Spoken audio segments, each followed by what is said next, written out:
దేవునికి మహిమ కలుగునుగాక. ఒక చిన్న మాట జ్ఞాపకం చేస్తాను, వర్తమానంలోకి వెళ్దాం. యోహాను సువార్త 17వ అధ్యాయం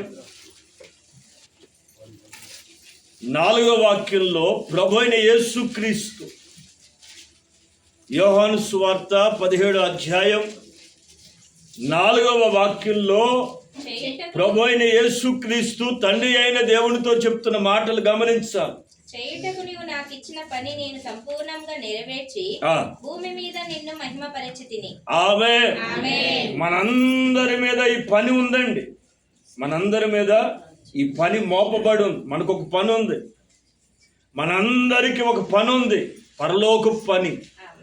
యేసు ప్రభువే తండ్రి అయిన దేవునితో ఏమని చెప్తున్నారంటే, చేయుటకు నీవు నా చేతికిచ్చిన పని అంతటిని కంప్లీట్ చేయాలా. కుటుంబ బాధ్యత ఇచ్చాడా, పిల్లల్ని ఇచ్చాడా, ఉద్యోగం ఇచ్చాడా, లేదా కుటుంబ భారం ఇచ్చాడా, బంధువుల బాధ్యత, ఇవన్నీ కూడా సంపూర్ణంగా నెరవేర్చుట ద్వారా ఆమేన్. యేసు ప్రభుకి అప్పగించబడిన పని కంప్లీట్ చేసి ఆయన ఏమంటున్నారంటే, చేయుటకు నీవు నాకు ఇచ్చిన పని భూమి మీద సంపూర్ణంగా నెరవేర్చి ఆమేన్. ఇదిగో ఈ పని మనం కూడా చేయాలి. భూమి మీద ఆయన నామాన్ని మహింపరచాలండి. ఎందుకు పుట్టేవారంటే, ఒకడు అన్నాడు ఆ బియ్యం పుచ్చిపోతాయి అని అన్నాడు. ఎందుకు పుట్టేవారంటే, బియ్యం తినకపోతే పాడైపోతాయని పుట్టానండి. అంటే ఇది ఎంతసేపు తినటమే బ్యాచ్, మరొక పని లేదండి కొంతమందికి. నేను మిమ్మల్ని ఎవరిని అలా అంటలేదు, కానీ మనందరికి ఒక పని ఉంది. ఏంటి? దేవుడు నీకు ఏ పని అప్పచెప్తే, కుటుంబ బాధ్యత ఇచ్చాడా, పిల్లల్ని అప్పచెప్పాడా, అత్తమామలు అప్పచెప్పాడా, వాటన్నిటినీ మనం ఏం చేయాలా? సంపూర్ణముగా నెరవేర్చాలి. సంపూర్ణంగా ఆ పనిని కంప్లీట్ చేసి దేవుని నామాన్ని భూమి మీద మహిమపరచుదుముగాక. ఆమేన్. Right right. దాదాపుగా ఇంకొక 31 రోజుల్లో ఈ సంవత్సరం అయిపోతుంది. సంవత్సరం వెళ్ళిపోతుంది. క్యాలెండర్ తగిలిస్తున్నాం, హల్లెలూయా, వాగ్దానం చేస్తున్నాం, అమ్మా స్టిక్కర్ అతికిచ్చి పెడుతున్నాం. ఓకే, అన్ని మంచిదే. వీటన్నిటి ద్వారా ఎంత ప్రయోజనం పొందుతున్నాం అనేది ప్రశ్న అండి. వీటన్నిటి వల్ల ఏదైనా ప్రయోజనం ఒరిగిందా లేదా అనేది చాలా ప్రాముఖ్యమైన సంగతి అండి. ఏది చేసినా మంచిదే, అన్నీ మంచిదే, కానీ ప్రయోజనం ఉండాలి. అర్థం కానిది వ్యర్థం అట్టండి. అర్థం కాకపోతే అదంతా కూడా వ్యర్థం. అందుకని భక్తి కూడా అర్థం కావాలండి. భక్తి కూడా అర్థమై దాన్ని మనం చేయగలగాలి. ఒక చిన్న విషయాన్ని మీతో వివరంగా చెప్తాను. అనేక సంవత్సరాలు మనం ప్రయాణం చేసి వస్తున్నాం. ఒకసారి మైల్ స్టోన్స్ ఒకసారి సంవత్సర ఆఖరిలోకి వచ్చాం కనుక మన ప్రయాణాన్ని, మనం నడిచి వచ్చిన ప్రయాణాన్ని ఒకసారి జ్ఞాపకం చేసుకుందాం. ఎక్కడో నశించిపోతున్న నిన్ను, నన్ను, మనందరినీ కూడా ప్రభువే వెతుక్కుంటూ వచ్చి తన రక్తాన్ని కార్చి ప్రాణం పెట్టి ఆ రక్తంతో మనందరిని కడిగి పరిశుద్ధపరిచి, పరిశుద్ధులు అని పేరు పెట్టి సంఘంలో చేర్చి, ఆయా సందర్భాల్లో మన హృదయాన్ని ఎరిగి ప్రభు అనేక మాటలు మాట్లాడుతూ వచ్చాడు. అనేక విషయాలు నేర్పిస్తూ కూడా వచ్చాడు. అనేక సందర్భాల్లో కన్నీళ్లు తుడిచి, కడుపు నింపి, బలహీనమైతే బలపరిచి, ఎన్నో రకాలుగా ఆయన సేద తీర్చిన రోజులు గుర్తున్నాయి. అయితే ఈ పూట ఒక చిన్న మాట జ్ఞాపకం చేస్తాను, చదువుదాం. కీర్తన గ్రంథం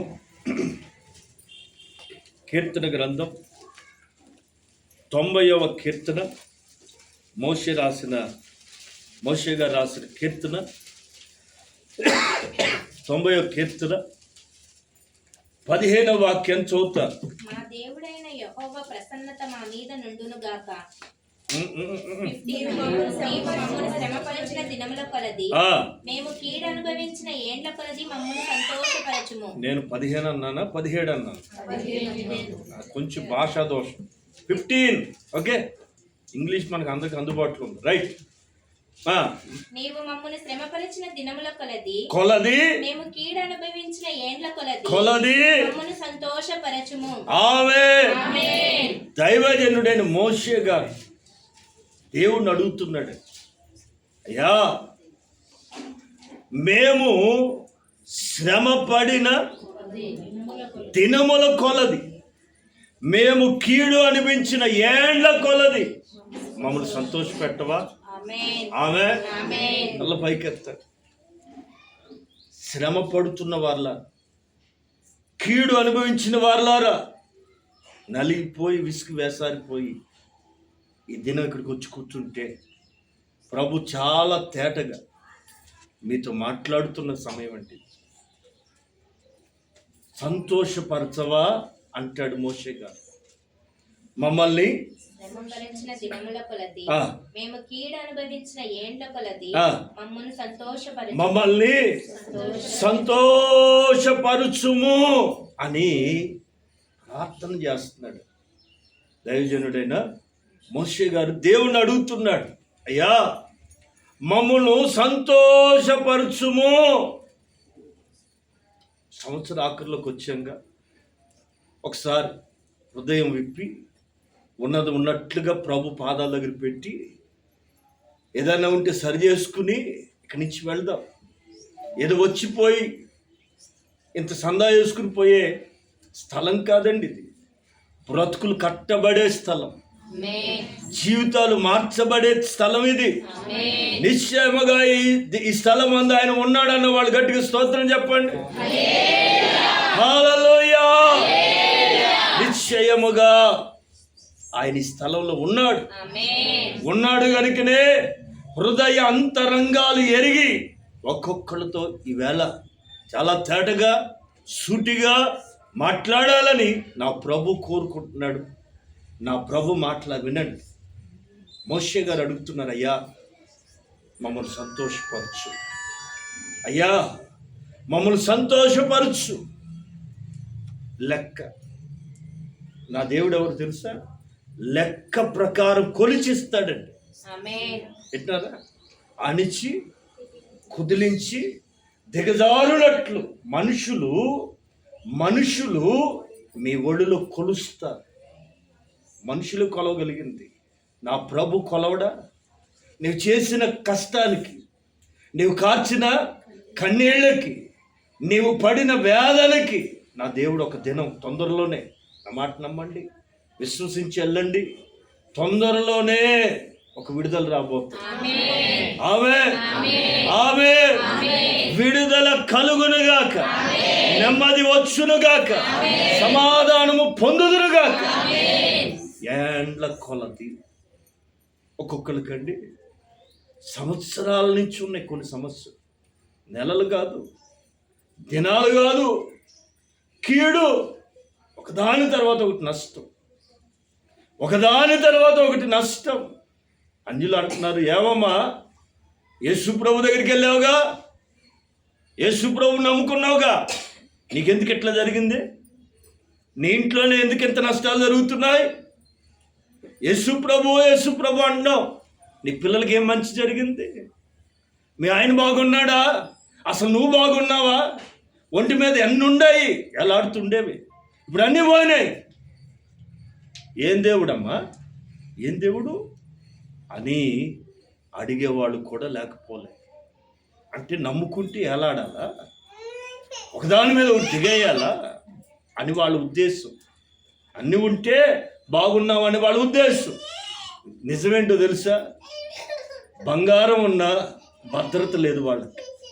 ఎట్లారా? నిలువెత్తు నగలున్నా అంతరంగంలో నెమ్మది లేదు.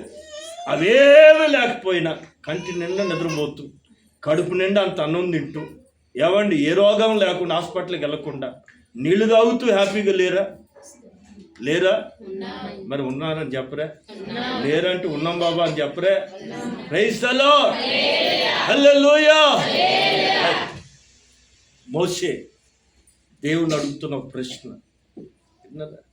మమ్మల్ని సంతోషపరచుము, మమ్మల్ని సంతోషపరచుము. ఎలాంటి సంతోషం, ఎంతటి సంతోషం కోరుతున్నాడంటే చాలా చక్కటి మాటలండి. నీవు మమ్మల్ని శ్రమపరిచిన దినముల కొలది. దేవుడట టెస్ట్ పెడతాడు. శ్రమ టెస్ట్ పాస్ అయితేనే ప్రమోషన్. పిల్లరా, మన జీవితంలో దేవుడు అనేకమైన టెస్టులు పెడతాడు, పరీక్షలు పెడతాడు. ఆధ్యాత్మికంగా పరిపక్వత, ఆధ్యాత్మికమైన ఎదుగుదల ఎలా తెలుస్తుందంటే టెస్ట్. ఆమె ప్రైజ్ ది లార్డ్. కాయ పండిందో లేదో ఎలా తెలుస్తుందంటే దానికి కొన్ని టెస్టులు ఉంటాయి, వింటున్నారండి? మన భక్తి కూడా పెరిగిందో లేదో ఎదిగిందో లేదో ఎలా తెలుస్తుందంటే దేవుడు కొన్ని నమూనాలు సేకరిస్తాడు, కొన్ని ప్రయోగాలు చేస్తాడు, పరీక్ష పెడతాడు. రైట్?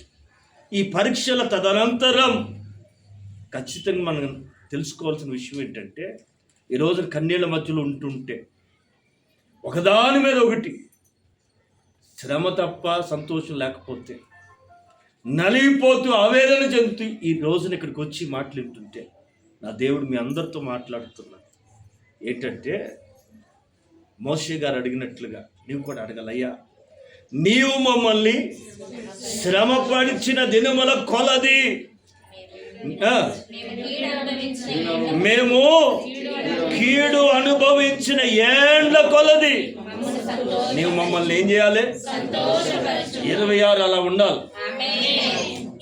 సప్ప చెప్తారంటే అంతే, ఇక మళ్ళీ డౌట్ లేదు. ఇక చాలు బాబా, ఇక చాలు నాయన, పడ్డ కష్టాలు చాలు, పడ్డ అవమానాలు చాలు, ఇంకెంత బాబు 26 మార్చవా? మమ్మల్ని సంతోషపరచుము. ఈరోజు ఇక్కడ ప్రార్థన చేసుకుని వెళ్ళండి. ఏదో నేను మిమ్మల్ని హిప్నటైజ్ చేయట్లేదు, నిజాన్ని నేర్పుతున్నాను, నిర్భయముగా ఉండటం నేర్పుతున్నాను, విశ్వాసాన్ని ఎలా సాధించాలో కూడా నేర్పుతున్నాను. విశ్వసించుట ద్వారా మీరు గొప్ప కార్యాలు చూస్తారు. విశ్వాసాన్ని వాడటం ద్వారా అద్భుతాలు చూస్తారండి. మోషే గారు ఏమని ప్రార్థన చేస్తారు? అయ్యా, నీవు మమ్మల్ని శ్రమపరిచిన కొలది, ఎట్నారా? శ్రమపరిచిన దినముల కొలది, మేము కీడును అనుభవించిన ఏండ్ల కొలది, దినములకు లెక్క చొప్పున, ఏండ్ల లెక్క చొప్పున నా దేవుడు మిమ్మల్ని ఈ సంవత్సరాంతంలో నోటి నిండా నవ్వు, గుండెల నిండా సంతోషము నింపునుగాక. ఆమేన్. రైట్. ఎందుకు దేవుడు శ్రమ పెట్టాడు? ఎందుకు దేవుడు పరీక్ష పెడతాడు? ఏళ్ల కొల కీడు అనుభవించేదానికి ఎందుకు అప్పచెప్తాడు? ఎందుకు మనం ఇలాంటి పరిస్థితులకు వచ్చాం? ఏమంటే భక్తి ప్రారంభంలో కొన్ని మంచి దినాలు చూసి ఉండవచ్చు, అప్ అండ్ డౌన్స్ ఉంటాయిగా. ఎత్తెక్కావు, ఆటోమేటిక్గా తర్వాత ఏముంటుంది? డౌన్ ఉంటుంది. డౌన్ అయ్యావని బాధపడాల్సిన అక్కర్లే, మళ్ళీ అప్ ఎక్కుతావు. ఇది సహజం, ఇది ప్రకృతి సహజసిద్ధం. ఇందులో ఎవరికి ఎగ్జామ్షన్ లేదు. ఎవరికైనా లైఫ్ అనేది అప్ అండ్ డౌన్స్ ఉంటాయి. ఎప్పుడు ఎత్తులోనే ఉండరండి, ఎప్పుడు పల్లంలోనే ఉండరండి. అప్పుడే ఎత్తెక్కినప్పుడు పల్లం విలువ, పల్లంలోకి దిగినప్పుడు ఎత్తు యొక్క విలువ అర్థమవుతుంది. అందుకని నా దేవుడు ఎప్పుడు కూడా అరణ్య మార్గంలో నడిపిస్తూ వచ్చాడు, దగ్గర మార్గంలో తీసుకెళ్ళలేదట. తాను ఏంటో తెలియడానికి చుట్టూ మార్గమగు అరణ్య మార్గంలో ఇజ్రాయెల్ ప్రజల్ని 40 సంవత్సరాలు నడిపించాడు. 40 రోజుల్లో వెళ్ళిపోయే ప్రయాణం, 40 సంవత్సరాలు తిప్పి తీసుకెళ్ళాడు. ఎందుకంటే వాళ్ళకి దేవుడు అంటే ఏంటో మర్చిపోయారు, దేవుడితో ఎలా ఉండాలో మర్చిపోయారు. మీకు భక్తుల గురించి చెప్పనా? నోవహు దేవునితో అంతకు ముందు, హానోకు అంతకు ముందో తర్వాత అమ్మా ముందే కదా. హానోకు దేవునితో నడిచెను, అబ్రహాము దేవునితో ఇలాగా భక్తులు ఎంతో మంది అండి. వాళ్ళకి సంసారాలు లేవా, పిల్లలు లేరా, బాధ్యతలు లేవా, పనివాళ్ళు లేరా, అన్నీ ఉన్నా కూడా, ఎన్ని ఉన్నా కూడా వారు దేవునితో చక్కగా నడిచారు. వాళ్ళకి పరీక్షలు రాలేదా? వచ్చినాయి. వాళ్ళకి శ్రమ రాలేదా? వచ్చింది. వాళ్ళకి అవమానాలు రాలేదా? వచ్చాయి. అల్టిమేట్గా వారు దేవుణ్ణి వదలలే, వారు దేవుణ్ణి వదిలిపెట్టలేదండి. ఇన్నున్నా నేను చెప్పే మాట ఏదండి, అన్ని కష్టాలు నాకేనన్నయ్య ఎందుకో అని అనుకోకూడదు. అసలు ఎవరికి లేని బాధ నాకేనన్నయ్య అని అనుకోకూడదు. ఏదున్నా దాన్ని ఆస్వాదించాలి. విన్నారా? అది నీ మేలుకే. ఈ రోజున మనం ఉన్న ఇరుకు రేపు విశాలతకి మెట్టు. ఆమె మాట వినండి, విశ్వసించండి, ప్రభు చేతిని పట్టుకోవడం నేర్చుకుందాం. ఎవరో ఏదో చేస్తే మనం బాగుపడతాం అనేది భ్రమ. నీవు చేసుకుంటేనే నీకు కార్యం, నువ్వు తింటేనే నీ కడుపు నిండుతుంది, నీవు కన్నీరు గాడిస్తేనే నీ కార్యం జరుగుతుంది, నీ వేదన పడి దుఃఖపడి సన్నిధిలో వేడిస్తేనే నీకు విడుదల వస్తుంది తప్ప ఎవరో చేతులు పెడితేనో ఎవరో ఏదో చేస్తేనో నథింగ్. ఇది పిచ్చి భ్రమ. ఈవేళ కొన్ని మాటలు చెప్తా వినండి. ఆయన శ్రమ పడిన దినాల కొలది, కీడు అనుభవించిన ఏళ్ల కొలది సంతోషపరిచే దేవుడు. ఓకే, ఈ సంవత్సరాకుల్లో మనకు వినబడుతున్న మాట, శ్రమ పడ్డావే, వేదన పడ్డావే ఏళ్ల కొలది, అటన్నిటికి ఒక ముగింపుకి వచ్చేసావు, ఒడ్డుకు వచ్చావు. కంగారు పడుకో. రైట్. మన పితరులు ఉన్నారు చూసారా, ఇశ్రాయేలీయులు. కరువు కాలంలో, ప్రపంచం అంతా కరువు ఏలుతున్న దినాల్లో, యోసేపు టైంలో 70 మంది ఐగుప్తులోకి వెళ్ళారు. ఎవరిని బట్టి? యోసేపుని బట్టి, యోసేపు అధికారాన్ని బట్టి ఒక చక్కని మైదానపు భూమి వాళ్ళకి కేటాయిస్తే వారు ఒక వెలుగలిగారు. ఎంతకాలం? యోసేపు బ్రతుకున్నంత కాలం యాకోబు పిల్లలండి ఒక వెలుగలిగారు. ఐగుప్తీలు వీళ్ళకి దండాలు పెట్టారు. ఐగుప్తు ఫరో తప్ప అందరూ వీళ్ళకి నమస్కారం పెట్టడమే. ఎవరిని బట్టి? యోసేపుని బట్టి. ఎవరిని బట్టి? యోసేపుని బట్టి. యోసేపు చనిపోయాడు, యాకోబు అంతకుముందు చనిపోయాడు. ఇలాగా ఆ తరం పెద్దలందరూ చనిపోయాక ఈ పిల్లలు ఇట్టున్నారు, చీమల పుట్టలాగా పెరిగారు. ఆ 2వ అధ్యాయం నిర్గమాకాండం చదివితే భలే నవ్వు వస్తుంది. చదువుతారా? 2వ అధ్యాయం నిర్గమాకాండం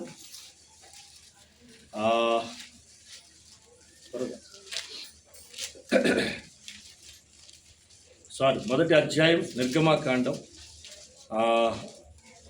2వ వాక్యం చదువుతారా? యాకోబు పుట్టిన అక్కడి నుంచి పుట్టిన వారందరూ 70 మంది. అప్పటికి యోసేపు ఐగుప్తులో ఉండెను.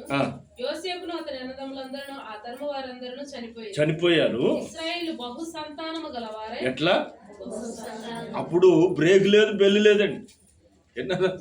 ప్రొడక్షన్ అండి. బహు సంతానము గలవారై అభివృద్ధి పొంది విస్తరించి అత్యధికముగా. అదిగో దేవుడు చెప్పిన మాట అక్షరాలు నెరవేర్చేశారు. అభివృద్ధి పొంది ప్రబలిరి. వద్దండి పెరిగిపోతున్నారండి. ఇక జాలే అంటున్నారు వాళ్ళు కూడా. విన్నారండి? ఆ కనే మహాతల్లులు కూడా ఎంత ఒప్పుకోవాలి. ప్రబలిరి. ఎంతగా? వారున్న ప్రదేశం అది. ఇంటికి స్థలాలు దొరకట్లా. వాళ్ళకి కొలిచిచ్చిన ల్యాండ్ అంత ఫుల్ అయిపోయింది. విన్నారా? ఒకప్పుడు 3 సెంట్లు ఉండేది ఒక్కొక్కళ్ళకి. అమ్మా, మన తాతల కాలంలో ఒక్కొక్కరికి 10 సెంట్లు అమ్మ 15 సెంట్లు దొడ్లు ఉండేవి పశువులకి, ఆ ఎడ్ల బళ్ళకి, గొర్రెలకి, పెద్ద పెద్ద దొడ్లు ఉండేవి. 15 సెంట్లు 20 సెంట్లు. ఈ జనాభా పెరిగేసరికి అవి కాస్త 5 అయినాయి, అవి కాస్త 3 అయినాయి. ఇప్పుడు కాస్త అమ్మ ఊరిలో కూడా ఆళ్ళు పెరిగి ఉన్న భూమి పెరగట్లేదుగా, జనాభా పెరిగి అమ్మ ఇప్పటికి ఎంతకు వచ్చినాయి ఇంటికి ఒక్కొక్కరికి 2 సెంట్లు. ఇక మరీ అటు ఇటు కాకపోతే 1 సెంటున్నర, 80 గజాలు దేశ రక్తం చేయి ఎట్లా. ఇలాంటి పరిస్థితులు వచ్చేస్తున్నాయి. వారు నివసిస్తున్న భూమి వాళ్ళకి సరిపోనంతగా ప్రబలింది. ఈ లోపల యోసేపు ఎరగని ఒక రాజు వచ్చాడు. త్వరగా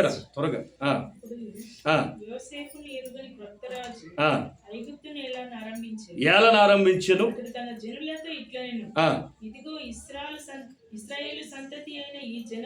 ఈ జనం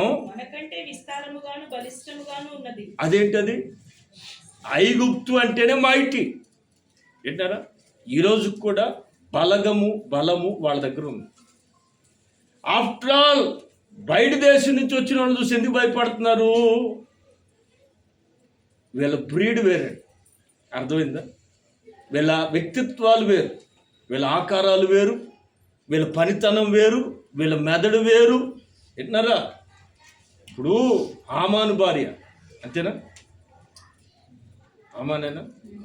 హామాను భార్య అసలు నేను ఎవరినైనా పడగొట్టాను కానీ ఈ మొర్దెకాయని పడగొట్టలేకపోతున్నానే అంటే ఆమె అన్న మాట ఏంటో తెలుసా అండి?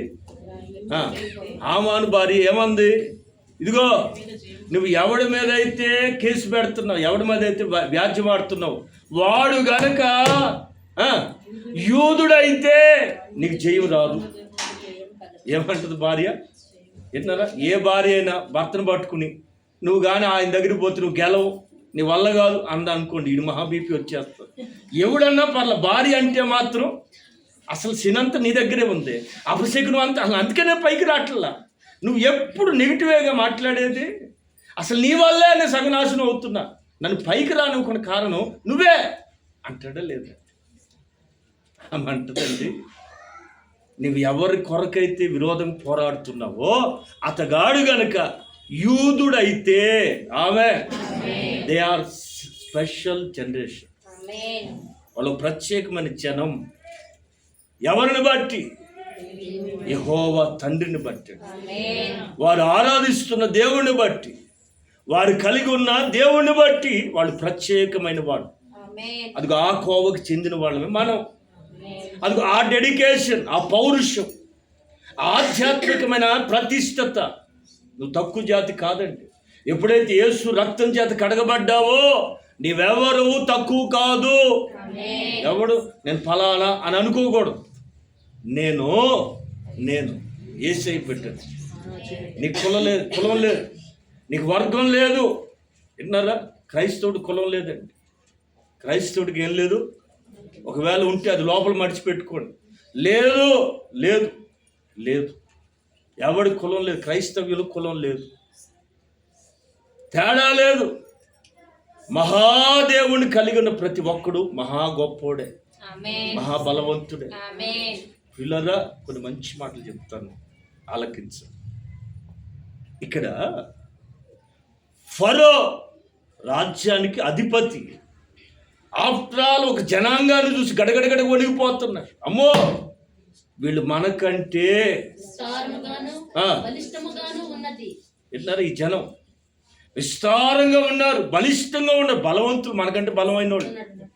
కారం మెతుకుని తినేవాళ్ళు ఏంట్రా ఇంత బలంగా ఉన్నారు? వీళ్ళు తినేదేమో న్యూట్రిషన్ ఫుడ్ కాదు. విన్నారా? తరం వెంబడి తరం డిక్రీజ్ అయిపోయారు వాళ్ళు ఇజ్రాయేల్. అయినా వాళ్ళ శరీర సౌష్ఠం చూస్తే అయ్యి బాబోయ్ జిమ్ బాడీలు. ఏ బాడీలు అయి? ఒక్కొక్కడు మరి ఏం తింటున్నారు రా అని ఐగుప్తులు భయం పడుతుంది. ఏమిరా ఒక్కొక్కరు ఇంత ఉన్నారు, ఏమిటిరా వాళ్ళు ఇంత బలంగా ఉంటున్నారు అని భయం పుట్టింది. వీళ్ళు విస్తారముగాను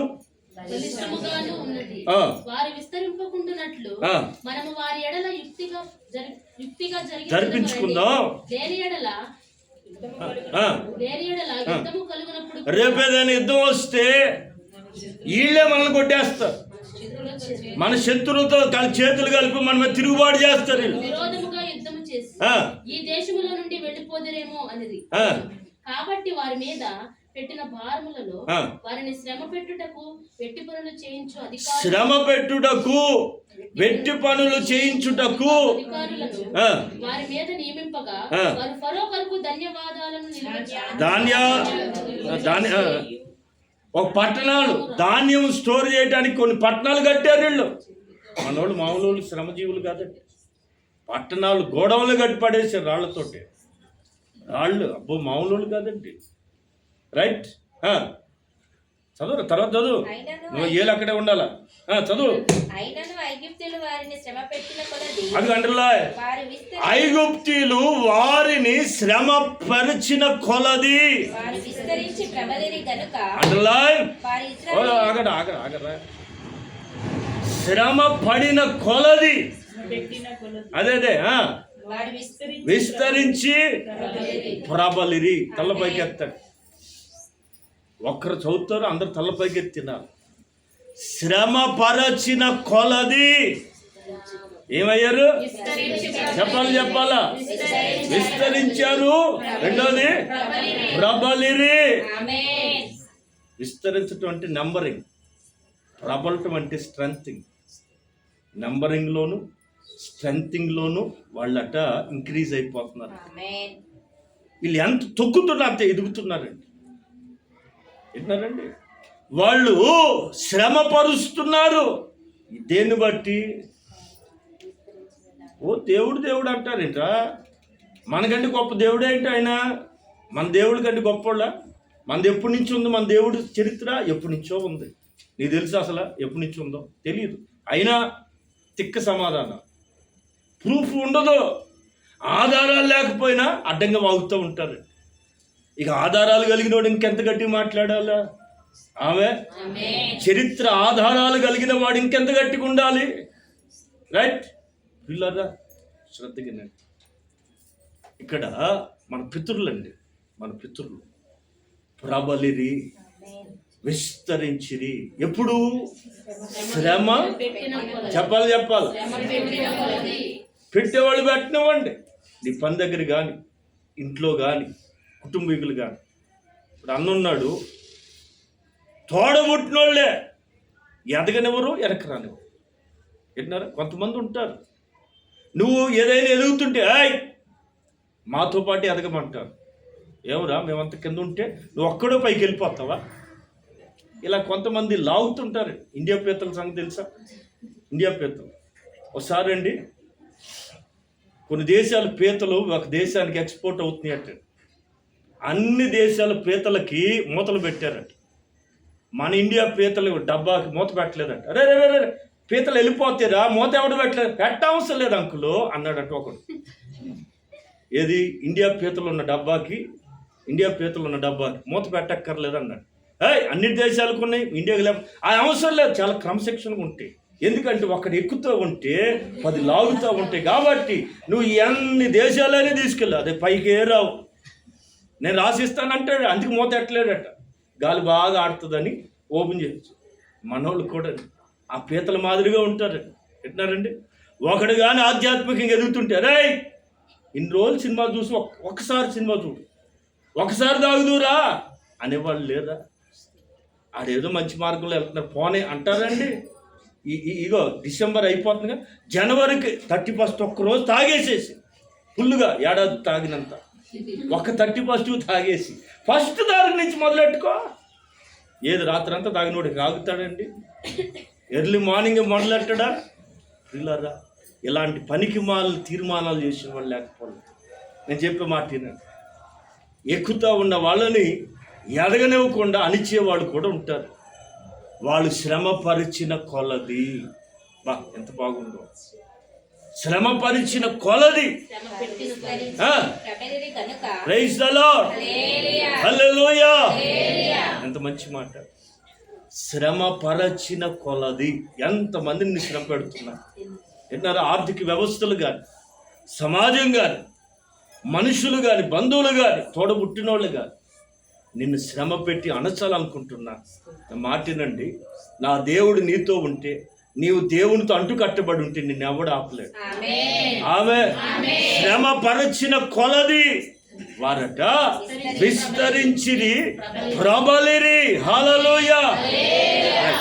రైట్. అసలు ఇంతకీ వీళ్ళు ఎందుకు ఐగుప్తులు బానిసలయ్యారు తెలుసునా? 430 ఏళ్ళు శ్రమ పడిచారు. ఎందుకో తెలుసునా? దానికి ఒక ప్రబలమైన కారణం ఉంది. ఒకసారి అబ్రహాం దేవునికి బలి చెల్లిస్తున్నాడు. దేవునికి బలి చెల్లిస్తున్న సమయంలో దేవుడు ఏమన్నాడంటే, ఆదికాండం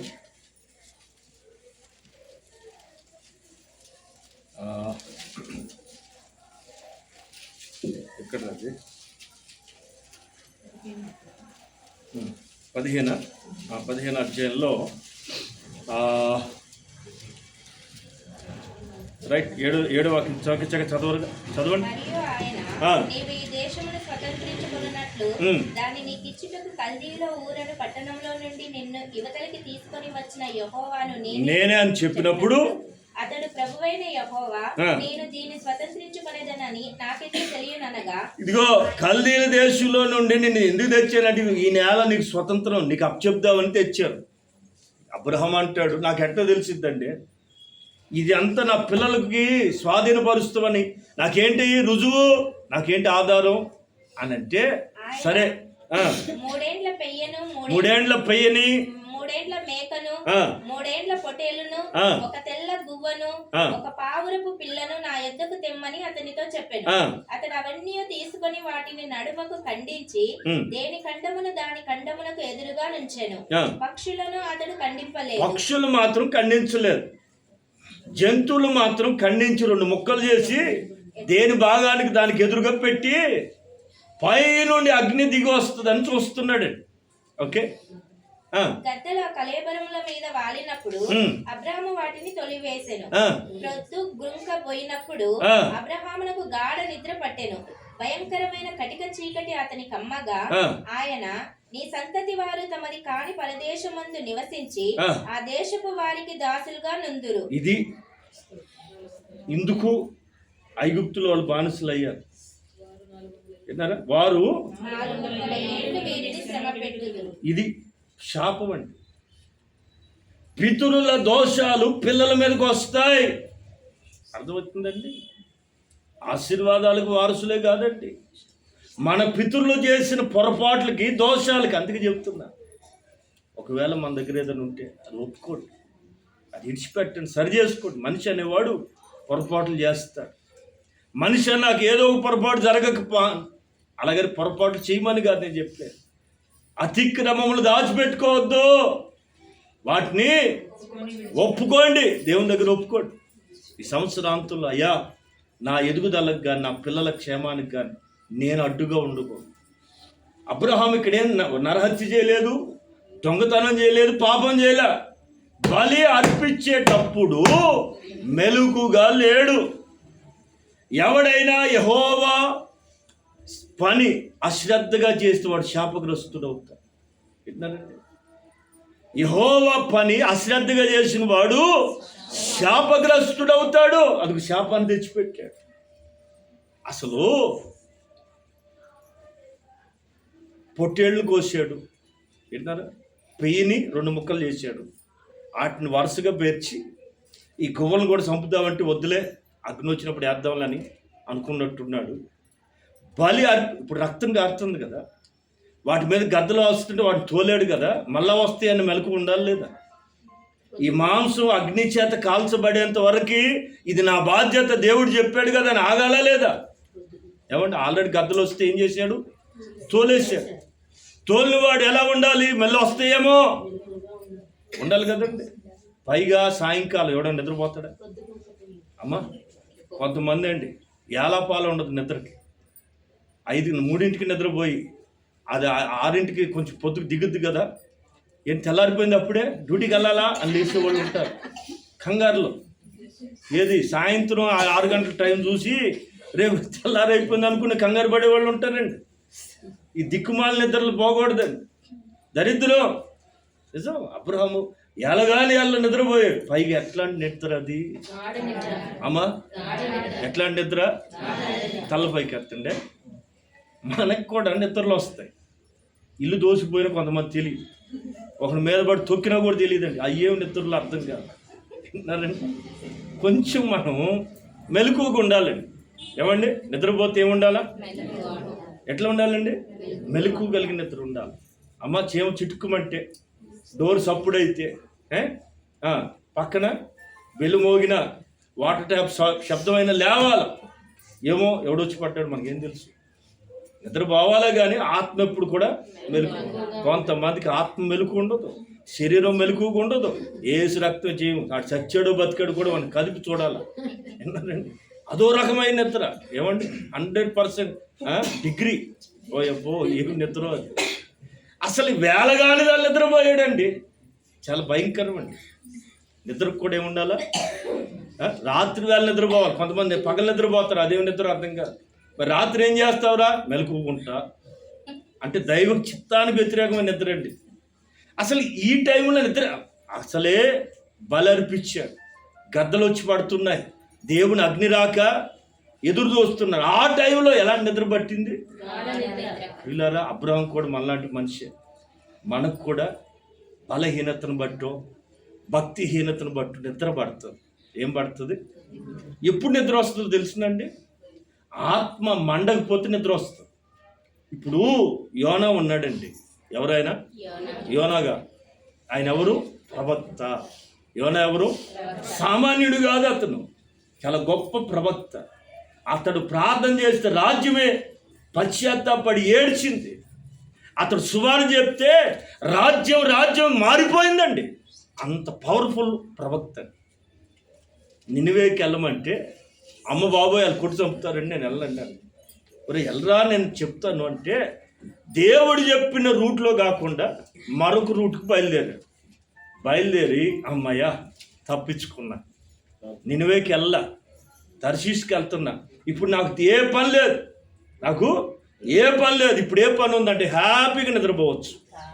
అమ్మ పని పాట లేకపోతే ఏమొస్తుంది? ప్రార్థన గీర్ధన లేకపోతే ఏమొస్తుంది? చెప్పరే అమ్మా? అది నిద్ర ఎప్పుడు ఎక్కువ వస్తుంది తెలుసా? బాధ్యత లేకపోతే, భారం గుండెలో లేకపోతే భయంకర నిద్ర. అది కూడా ఎలాంటి నిద్ర తెలుసా? అదే మన మిస్టర్ ప్రవక్త గారు ఉన్నారు కదా, యోనా గారు. నిద్రపోయేవాడు అతని క్యాబిన్లో నిద్రపోవాలా? ఎవడో ఒకటి లేపుతాడు చీప్ ఎదవలు. ప్రశాంతంగా నిద్రపోతే కుళ్ళిపోతులు గాడిదలు అని చెప్పి వాడ స్టోర్ రూమ్కి వెళ్ళిపోయాడు. నన్ను ఇక్కడైతే ఎవడు కలపడం, నేను నా నిద్ర అని. మరి దేని మీద పడుకున్నాడు దొర? ఎవండి పట్టిందండి, మామూలు నిద్ర కాదు, కాడ. అది కాదు, రాకూడదు. నిద్ర ఉండాలి కానీ కొంచెం మళ్ళీ వెంటనే మెలకు రావాలా. అదే నేను చెప్పాను. నా మాట ఏనండి, పడుకోండి, కాస్త శరీరం అలసిపోతే కాసేపు మరలా ఆత్మ మెలుకోవాలి. ఆత్మ మెలుకుగా ఉండాలి కానీ శరీరం నిద్రపోవాలి. ఆమె యోనా భయంకరమైన గాఢ నిద్ర కమ్మితే ఎంతగా అంటే తుఫాను రేగి వాడ అల్లకల్లోలం అయిపోయి సరుకంతా పారబోస్తున్నా. ఏమండి? సరుకు వాళ్ళ ఉన్న సరుకు అంతా పారబోతున్న జనం సైలెంట్గా పోస్తారండి. అరుపులు, కేకలు, గొడవ, గందరగోళం. అయినా నిద్రపోతున్నాడు మనోడు. ఇంతకీ కెప్టెను ఒరే ఏది పోసినా ఇది ఆగేటట్లేదు. నా జీవితంలో ఎప్పుడు ఇలాంటి తుఫాను చూడలా, ఇక చచ్చిపోతున్నాం, అందరూ చచ్చిపోతారు. నా మాట ఏంటండి, ఎవడి దేవుడు కాదు, దండం పెట్టుకోండి, మొక్కుకోండి అని కెప్టెన్ అందరికి చెప్తే ఎవరి దేవుడు కాడు మొక్కుతున్నారు. అందరూ మొక్కుతున్నాడు. లిస్టులో ఇంకొకటి ఉండాలి, ఈడెడిపోయాడు. అందరూ ఉన్నారు కానీ ఇక్కడ ఈ లిస్టులో మొదటి నెంబర్ ఈడెడిపోయాడు అని ఎత్తుకుంటూ వస్తే మన రెవరెండ్ యోనా గారు బియ్యం బస్తా మీద నిద్రపోతున్నారు. అది కూడా చొల్లు గార్చుకుంటూ నిద్రపోతున్నారు. కొంతమందికి నిద్రలో ఏమేమి లీక్ అయిపోతే మనకు తెలియదు. అంటే వీడు ఓవర్ స్లీప్ అనేది మనకు తెలిసిపోద్దండి. ఇంకా నయ్యం బంగారం గారలేదు, దాంతో ఆగాడు. ఏసు రక్తం వచ్చి వింటున్నారా? కొంతమంది నిద్రపోతే ఏమేమి వస్తాయో మనకు తెలియదు. జోనాన్ని పేడని కొట్టి రాయ్ ఇది ఏ దేశం, అసలు నీ వ్యాపారం ఏంటి, ఎందుకు వచ్చావు అంటే ఆయన గారు చొల్లు తుడుచుకుని ఏమైంది అంటావు ఏమిట్రా, అందరు సావు బతుకుల మధ్యలో ఉన్నారు, అందరు ఏడుస్తున్నారు, తుఫాను గందరగోళం. అసలు నీ పరిస్థితి ఏంటంటే ఆడు బుర్రగొక్కుంటూ చెప్తాడు, యోనా గారు మీరేమనుకోకండి, ఈ తుఫాన్ అంతా నా వల్ల వచ్చింది, మనం కానుంటే ఒక గుద్దుకు చంపేద్దాం కదా, ఈ మొక్క ముందు చెప్తే మేము ముందు నిన్నే బతులు ఆడుకునే వాళ్ళంగా, అందుకని తుఫాన్ ఆగాలంటే మీరు ఏం చేసిన ఆగరు, మీరు ఏం చేయమంటారు, నన్ను ఎత్తుపడే అంటే తుఫాన్ రేపగలిగినోడు మనోడు, తుఫాన్ని అనసగలిగినోడు, మరి అంత పవర్ఫుల్లోడు.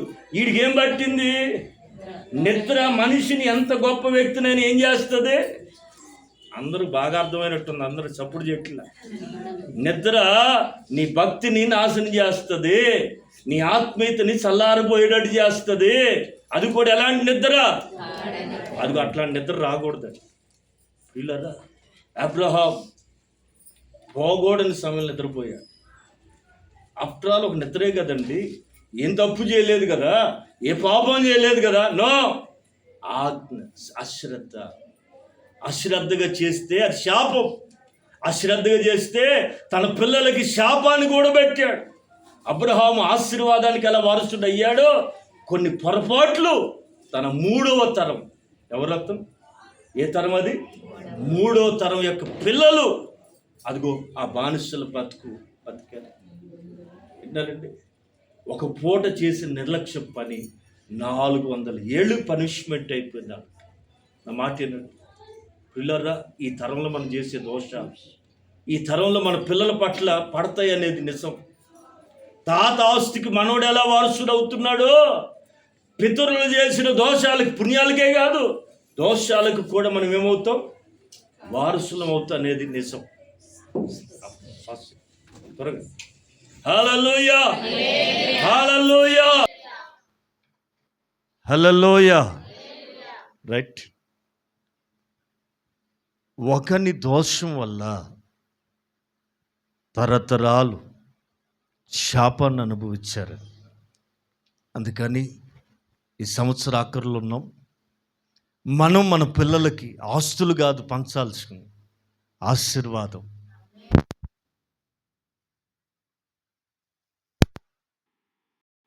ఓకే, మళ్ళీ అందులోకి వెళ్ళవట్లేదు, ఇందులోకి వెళ్ళవట్లేదా? రైట్. ద్వితీయోపదేశకాండం 4వ అధ్యాయం 4వ వాక్యం నుంచి త్వరగా చదువుదాం, ముందుకెళ్దాం. మీ దేవుడైన యెహోవాను హత్తుకొనిన మీరందరూ నేటి వరకు సజీవులై ఉన్నారు. అండర్లైన్, హత్తుకొనిన మీరందరూ నేటి వరకు ఏమై ఉన్నారు, మీకంటే బలవంతులు, తెలివంతులు, అందగాళ్ళు, ఆస్తిమంతులు ఎంతో మంది లోకం విడిచి వెళ్ళిపోయారండి. దేవుడి మహాకృప, హత్తుకొనిన మీరు నేటి వరకు ఏమై ఉన్నారు, ఆమేన్. త్వరగా నా దేవుడైన యెహోవా నాకు ఆజ్ఞాపించినట్లు మీరు స్వాధీనపరచుకొనబోవు దేశమున మీరు ఆచరింపవలసిన కట్టడలను విధులను మీకు నేర్పితిని. దేవుడు అంటున్నాడు, కట్టడల్ని, ఆజ్ఞల్ని, విధుల్ని మీకు నేర్పితిని. ఓకే, ఈ కట్టడలన్నిటిని మీరు గైకొని అనుసరింపవలెను. గైకొని నేర్చుకున్న వాటిని గైకొని అనుసరించవలెను. వాటిని గూర్చి విను జనముల దృష్టికి అదే మీకు జ్ఞానము. ఆమేన్. మనము పొందుకున్న వాక్యాలు ఉన్నవే, ఆజ్ఞలు, కట్టడలు, ఇతరులకి ఆ బైబిల్ పట్టుకున్న వాళ్ళు చూసారు చాలా జ్ఞానంగా ఉంటారండి. మనం ఎన్ని చెప్పినా తొందరగా నమ్మరు. అదే మీకు ఆమేన్. కట్టడలు, విధులు, న్యాయ విధులు, ఆజ్ఞ, ఇవి కలిగి ఉండటమే మీకు జ్ఞానం, అవే మీకు వివేకం. ఓకే, వారు చూచి నిశ్చయంగా ఈ గొప్ప జనము జ్ఞాన వివేచనములు గల జనమని చెప్పారు. అండర్లైన్, కట్టడలు, ఆజ్ఞలు కలిగిన ఈ జనం జ్ఞాన వివేకములు కలిగిన జనం. మనం ఎవరో తెలుసునండి, లోకానికి తెలుసు. జ్ఞానము వివేకం. జ్ఞానం అంటే ఎప్పుడు ఏది చేయాలో, వివేకం అంటే వివేకంగా. పాము చూసారా? ఆపరా వచ్చి చూస్తావా? హల్లెలూయా. ఈ కట్టడలన్నిటిని మీరు గైకొని అనుసరించవలను. వాటిని గూర్చి విను జనుల దృష్టికి మీకు ఇదే జ్ఞానం. ఈ గొప్ప జనం, లోకం అంటుంది, ఈ గొప్ప జనం జ్ఞాన ఆమె. లోకస్తులు మనం చూసి ఏమంటున్నారు తెలుసునా? జ్ఞాన వివేకములు కలిగిన జనం. జ్ఞాన వివేకములు కలిగిన జనం. రైట్. మరియు 8 చదవరా. ధర్మశాస్త్రం అంతట్లోనున్న కట్టడలు నీతి విధులను కలిగిన గొప్ప జనం ఏది?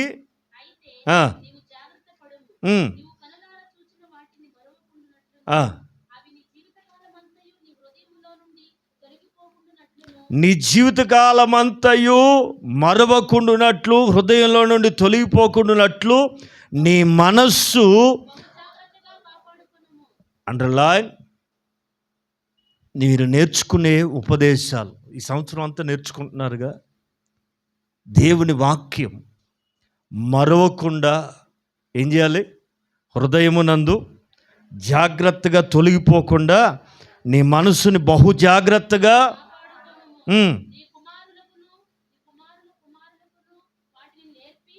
ఏం చేయాలి?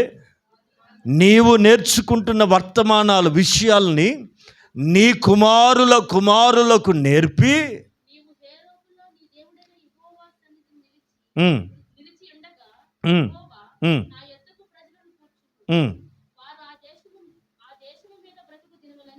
ఆ దేశములో మీద బ్రతుకు దినములన్నీ భయపడ నేర్చుకుని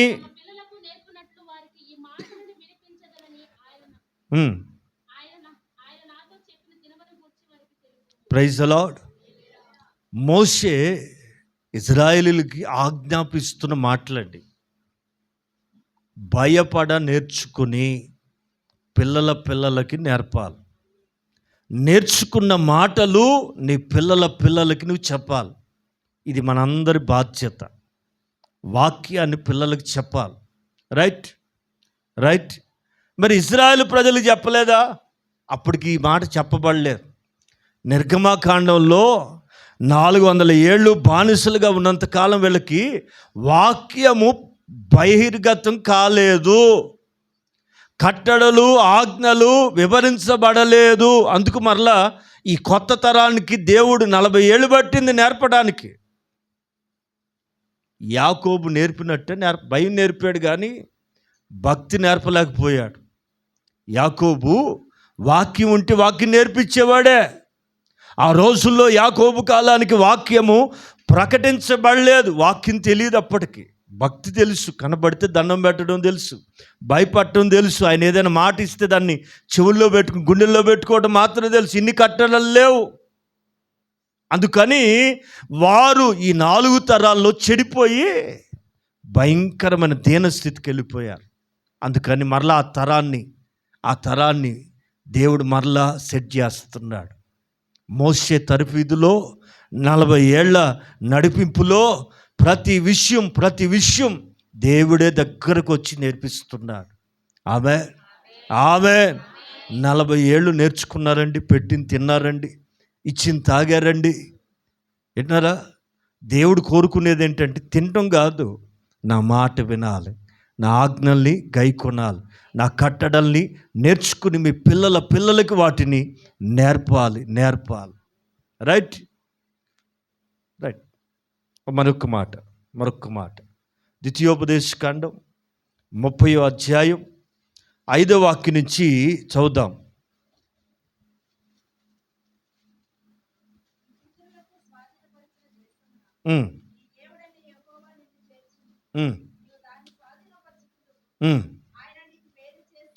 మేలు చేసి స్వాధీనపరిచే దేశంలో నీ పితరుల కంటే నిన్ను విస్తరింప చేయును.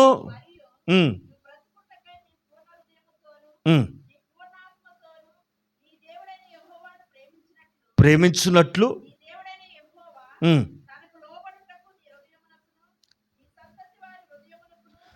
సున్నతి దేనికి చేయబడాలి? శరీరానికి కాదండి, హృదయం. నీకు నీ సంతతికి హృదయానికి సున్నతి అంటే కటీఫ్. హృదయం కోరుకున్న వాటిలన్నింటినీ కత్తిరించాలి. శరీర సంబంధమైన లోక సంబంధమైన వాటిని కోరుకుంటున్నప్పుడల్లా వాటికి సున్నతి చేయాలి. సున్నతి అంటే తెగదెంపులు, ఎట్నరా విడాకులు. విడిపోయింది. లోక ఆశల్లోంచి మనం విడిపోయాం. శరీర నేత్ర ఆశల్లోంచి మనం విడుదల పొందాం. సున్నతి పొందాలి. నెక్స్ట్ అప్పుడు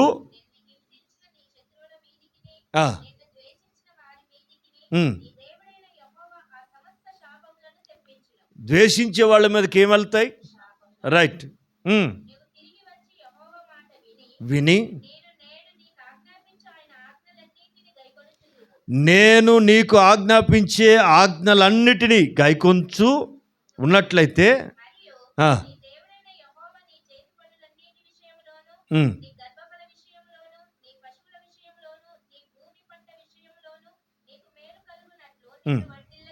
ప్రైజ్ ది లార్డ్. హల్లెలూయా, హల్లెలూయా. నేను మీతో చెప్పాలనుకుంటున్న మాట ఏంటంటే, పితరులు ఆజ్ఞల్ని విస్మరించారు, దేవుణ్ణి విస్మరించారు, ప్రార్థన వదిలేశారు. పాయింట్ ఏంటంటే, భక్తిహీనత దుర్దశకి పునాదండి. మనం ఎప్పుడైతే భక్తులు ఎదిగి వెనకపడతామో అదే మన నాశనానికి మొదటి మెట్టండి. అందుకన్నా మాటేనండి, పితరుల చరిత్ర మనకు నేర్పుతున్న పాఠం ఏంటంటే, శ్రమపడిన ఏండ్లు కొలది. విన్నారా? కీడు అనుభవించిన ఏండ్లు. మన పితరులు 400 ఏళ్ళు, 430 ఏండ్లండి ఇనప కొలిమి లాంటి కీడు అనుభవించారు. ఆ దినములు సంపూర్తి అయిన తరువాత మన ప్రభు అయిన యేసు మండుచున్న అగ్నిలోకి దిగి వచ్చి మోషేతో మాట్లాడి, అదిగో ఆ ప్రజలందరినీ కూడా విడిపించుటకు, నడిపించుటకు, వాగ్దాన దేశంలో చేర్చుటకు దిగి వచ్చారు. అలాగే మనం కూడా పితరుల వలె తొలగిపోకుండా మనం ఏం కాకూడదు? ప్రియులారా, దేవుడు అన్నీ ఇస్తాడు, అన్నీ ఇచ్చి శోధిస్తాడు, అన్నీ తీసి పరీక్షిస్తాడు. ఏ స్థితిలో ఉన్నా సరే దేవుని వదలకూడదు. దేవుని చేతిని మాత్రం. మన పితరులు ఇన్ని చేస్తున్నారు కదా, ఇన్ని పొందారు కదా, ఎలా దేవుని విసిగిచ్చారు తెలుసా? ఎలా దేవుని విసిగిచ్చారు తెలుసా? 2 మాటలు చెప్తాను, మీరు ఓపికగా ఉంటే. 78వ కీర్తన 78వ కీర్తన త్వరగా చదువుదామా? 78వ కీర్తన 12వ వాక్యం నుంచి త్వరగా. సోయను క్షేత్రమందు వారి పితరులు కళ్ళతో చూస్తూ ఉండగా ఆశ్చర్యమైన కార్యాలు చేశాడు. సముద్రాన్ని పాయలుగా చేసి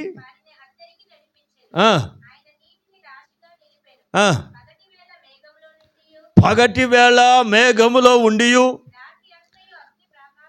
రాత్రి అంతయు, మనకు వచ్చిపోతున్నట్టు కరెంట్ లాగా కాదు, రాత్రి అంతయు అగ్ని ప్రకాశములో ఉండియు, ఆమేన్, అరణ్యంలో అరణ్యంలో బండను కొడితే ఎన్ని నీళ్ళు వచ్చినాయి?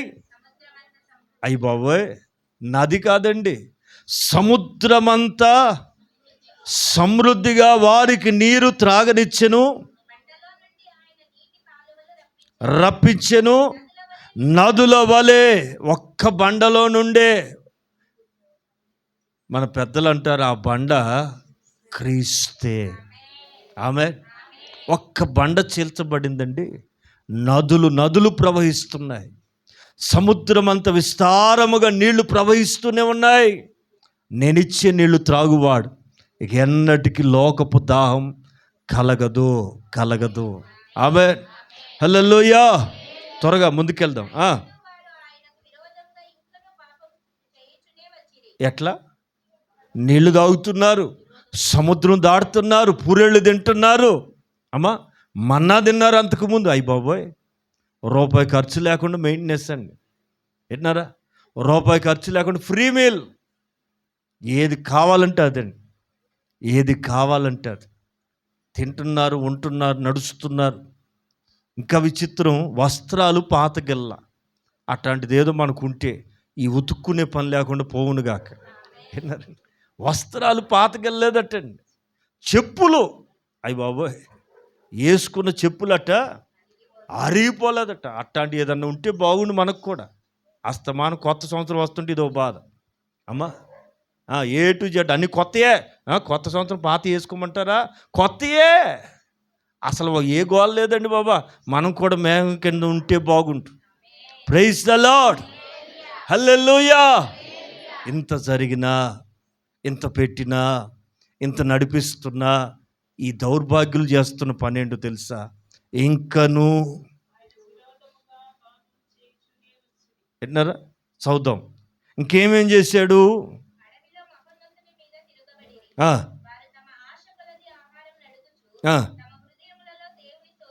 విన్నారా? ఆశ కొలది.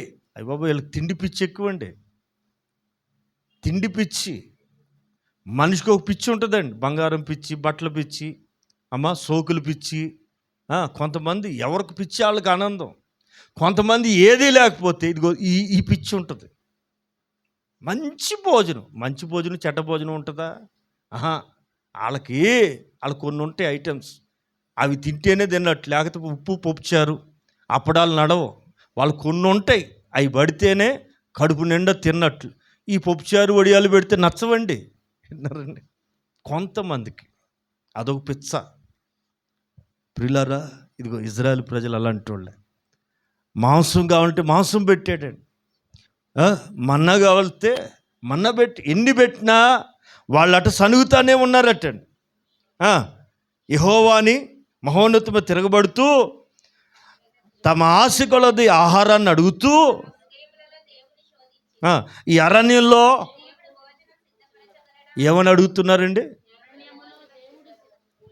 తలపైకెత్తండి. ఈ అరణ్యంలో దేవుడు మాకు అన్నం పెడతాడా?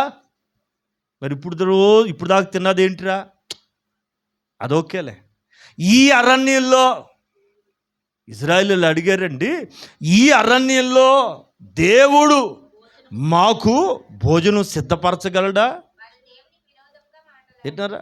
కొంతమంది అండి ఊర్లో అయితే పెట్టగలడు, కానీ అరణ్యంలో పిచ్చోళ్ళారా, అరణ్యంలో కాదు ఆకాశంలో కూడా పెట్టగలడు. మనకి ఆకాశంలో విందు ఉంది తెలుసా? అమ్మా, ఆకాశంలో మనకు విందు ఉంది. ఎక్కడ? నేల మీద కాదు. తెలుసా తెలీదా? ఆకలి అవుతుందని తొందరగా వదులన్నట్టుంది మీ రాగం. మనం ఎక్కడ విందు చేయబోతున్నాం? మధ్యాకాశంలో విందు ఉంది మనకి. అది అట్లాంటి ఎక్స్పెక్ట్ చేయాలి మనం. రైట్, పాయింట్కి వెళ్ళిపోతాం, చెప్తాను. ఈ అధ్యాయంలో నుండి 23 చదవండి. 21 కూడా చదువు.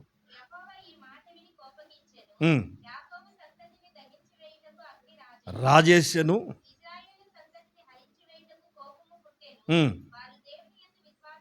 వింటున్నారా? తింటారు, తిడతారు, తాగుతారు, సనుగుతారు. ఎవరి లక్షణం ఇది? మన ఫోర్ ఫాదర్స్, మనోళ్ళు కూడా ఉన్నారు ఇప్పటికీ. విన్నారా? తినేదంతా దేవుడి సొమ్మండి, పాడేదంతా సైతాన్ పాట. విన్నారా? దేవుడి ద్వారా మేలు పొందుతారు. జరగలేదా? సైతాన్ పాట పాడతాం. మాకు ఏం దేవుడు మేలు చేయాలి? అసలు ఈ సంవత్సరం ఏం కలిసి రాలా? కొంతమందికి అండి సాక్ష్యం చెప్పమంటే అనుకున్నా కానీ ఈ సంవత్సరం వాగ్దానం ఏం బాగాల. వాగ్దానం బాగుంటే కదా స్వీటా, అదేం కేకా, మాట. నమ్మినోడికి సొమ్ము, నమ్మనోడి నోట్లో నేనల్లా ఒక పెద్ద ఆయన నోట్లో దుమ్మంట, నమ్మినోడికి నోట్లో, నమ్మినోడికేమో సొమ్మట, నమ్మనోడి నోట్లో. ఓ పెద్ద ఆయన అన్నాడు, నేను అనలేదండి. వాగ్దానం ఎంత నమ్మితే అది అంతగా నెరవేరుతుంది. చివరి మాటలు చెప్తున్నాను వినండి. ఇక్కడండి వారు నాన్న 23 చదువు త్వరగా. ఇంత విసిగిచ్చినా సర్లే పోనే, ఏదో మాంసం అడుగుతున్నారుగా అని చెప్పి పైనున్న ఆకాశమునకు ఆజ్ఞాపించెను, కురిపించెను. ఏ ధాన్యం అది? నేల మీద పండిన ధాన్యం కాదు మన్నా, ఆకాశములో పండిన ధాన్యం. ఆకాశపు ధాన్యము వారికి అనుగ్రహించెను, భుజించిరి. ఎట్లా పంపాడండి? సమృద్ధిగా పంపాను. 27 ధూళి అంత విస్తారంగా మాంసాన్ని, సముద్ర ఇసుక రేణువులంత రెక్కలు గల పిట్టల్ని ఆయన వారి మీద కురిపించెను.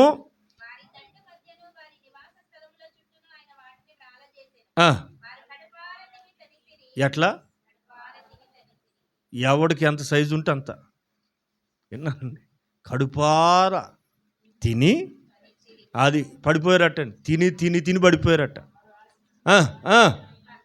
ఆహారం చదవరా.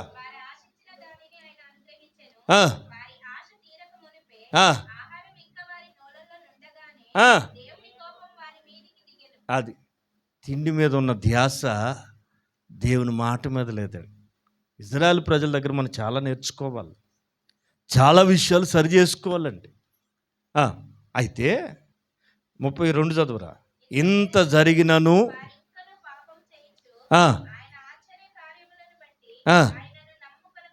ఎట్నారండి?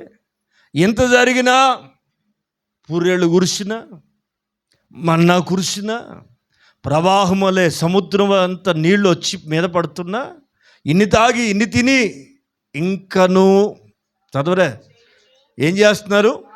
పాపం అంటే ఆజ్ఞ అతిక్రమమే. విన్నారండి? దేవునిగా చదవరా. ఇంత జరిగినను వారు ఇంకను పాపం చేయొచ్చు ఆశ్చర్య కార్యాలను బట్టి ఆయన్ని. కాబట్టి కృతజ్ఞత లేని వాళ్ళ జీవితాల్లో దినాలు ఎలా వెళ్ళిపోతాయి తెలుసా? చాలామంది ఈ సంవత్సరం తొందరగా అయిపోయింది అన్నయ్య, తొందరగా మరి మాకేమో నెమ్మదిగా అవుతుంది. మరి అందరికి అదే టైంగా, అదే 24 గంటలుగా, అదేంటి తొందరగా అయిపోయినాయి 11 నెలలు. ఇంకొకటి ఉంది, అది కూడా గుట్టుకుమంటుంది. మరి విన్నారండి? తొందరగా అయిపోతుంది అంటే వాళ్ళు ఏ క్యాండిడేట్లో ఇక్కడే తెలిసిపోతుంది. పిల్లరా, మనకేమో పూట గడవట్లా, పొద్దు పొడవట్లా. ఏసు రక్తం రేపు 1వ తారీఖు వస్తుంది. కొంతమందికి చలి జ్వరం మొదలవుతుంది. ఏది 1వ తారీఖు వస్తే ఎందుకని 2వ తారీఖు ఉన్నాయా, 3వ తారీఖు ఉన్నాయా, 5వ తారీఖు ఉన్నాయా? ఉన్నవాళ్ళకి తెలుసు, మీకేం తెలుసులే. ఆమె ప్రైజ్ ద లార్డ్. ఇంత జరిగినా, ఇంత ప్రేమించినా, ఇన్ని కార్యాలు చేసినా కొంతమంది దేవుని ప్రేమను గుర్తుపడతలేదు. మీకు మంచి మాట చెప్పనా? ఈ రోజున నువ్వు నెమ్మదిగా ఇక్కడ ఉన్నావు అంటే నీ అవసరాలన్నీ తీరినాయి. అనేక చోట్ల కట్టాల్సిన కట్టావు, తినాల్సిన తిన్నావు, ఇవ్వాల్సిన ఇచ్చేసావు. ఇవన్నీ సర్దగలిగావంటే నీ బలమా, నీ సామర్థ్యమా, నీ తెలివా, దేవుడి కటాక్షం. ఈ సంవత్సరాకులు నా మాటేనండి. శ్రమ పడ్డాం, నిందలు పడుతున్నాం, దినాలు గడిచిపోతున్నాయి, సంవత్సరాలు గడిచిపోతున్నాయి. వాటన్నిటిలోంచి ఒక సంతోషం దగ్గరలోనే ఉందండి. పిల్లల చిన్న మాట చదివి ముగిస్తారు. ఎంత జరిగిన వారు ఇంకను పాపం చేయొచ్చు ఆయన ఆశ్చర్యకార్యాలు బట్టి ఆయన్ని. కాబట్టి ఆయనగా మహిమపరచకపోతే, ఆయనకి చెందించాల్సిన మహిమను ఆరోపించకపోతే మన జీవితం దినాలు ఎలా వెళ్ళిపోతాయి? చదవాలా? ఊపిరి వలె గడిచిపోజేసెను, అకస్మాత్తుగా అయిపోతున్నాయి అట. ఎవరి సంవత్సరాలు? కృతజ్ఞత లేని ఒక జనం, దేవునిగా మహిమపరచకుండా, దేవుని కార్యాలు గుర్తించకుండా ఎంతసేపు నాకు చేయలేదనే మాట వస్తుంది చూసారా, నాకు దేవుడు ఏం చేయలేదు అంటుంటారు చూసారా, వారి దినములు అకస్మాత్తుగా గడిచిపోతాయి. వారి సంవత్సరాలు విన్నారా, వారి దినాలు ఊపిరి వల్ల గడిచిపోతాయండి. వారి సంవత్సరాలు మనం అనకూడదు, తొందరగా అనకూడదు. ఇక అన్నావు అంటే నీకేం లేదు, చాలా నెమ్మదిగా ఎప్పుడు ఎలా వెళ్ళాలో అలాగే వెళ్తుంది. ఎలాగెళ్తుందండి, ఎలా వెళ్ళాలో తొందరగా అయిపోయి. అంటే వాళ్ళు ఎవరో తెలుసా, ఆ బ్యాచ్ ఎవరో తెలుసా అండి, కృతజ్ఞత లేని బ్యాచ్. రైట్. పాయింట్ ఏంటంటే చిన్న మాట చెప్తాను.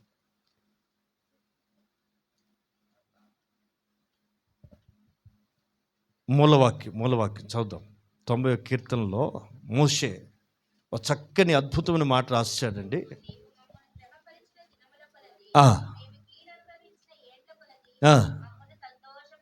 అయ్యా శ్రమ పడ్డాం, కీడు అనుభవించాం ఏండ్లు.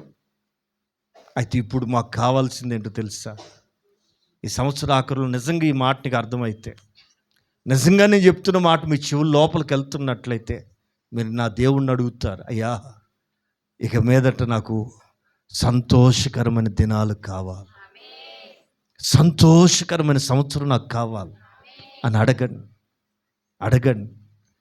నీవు మమ్మల్ని శ్రమపరిచిన దినముల కొలది విన్నారా, నీవు మమ్మల్ని శ్రమపరిచిన దినముల కొలది నీవు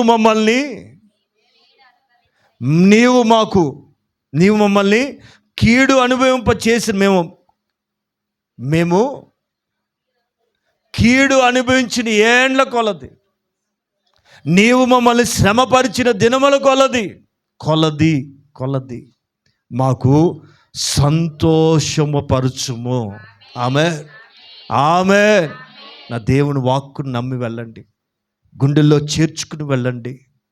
మీరు కీడు అనుభవించిన ఏండ్లు, శ్రమపడిన దినముల కొలది, ఇదిగో సంతోషం చాలా సమీపంగా ఉంది. ఇజ్రాయేలు ప్రజలు సంతోషం పొందటానికి 40 ఏళ్ళు పట్టింది. మాట వినని కారణాలు, మాట వినుంటే 40 రోజుల్లోనే పొందేవాళ్ళు. ఇంకా ఆలోచిస్తే లక్షల కాల్బలం వాగ్దాన దేశంలోకి వెళ్ళారు. మాట వినని కారణాన, గ్రహించని కారణాన, వాక్యపు వెలుగు అర్థం కాని కారణాన అనేకులు అరణ్యంలోనే రాలిపోయి వాగ్దాన దేశానికి దూరం అయిపోయారు. అదే వాగ్దానం యొక్క విలువ, వాక్యం యొక్క విలువ, దేవుని విలువ తెలుసుకుని ఉంటే లక్షల మంది వాగ్దాన దేశాలకు వెళ్ళేవారు. ప్రియులారా, రాబోయే సంవత్సరం ఏదో కలిసి వస్తుందనో, ఈ కన్నీళ్ళన్నీ తొలిగిపోతాయనో, అంతా మేలే జరుగుద్దని అనుకోకండి. నీవు శ్రమపడిన దినముల కొలది, కీడు అనుభవించిన ఏండ్ల కొలది నిన్ను నా దేవుడు సంతోషపరుచునుగాక. ఏండ్ల కొలది సంతోషాన్ని నా దేవుడు నూతన సంవత్సరానికి, నూతన మాసానికి సిద్ధపరుచునుగాక. ఆమెన్.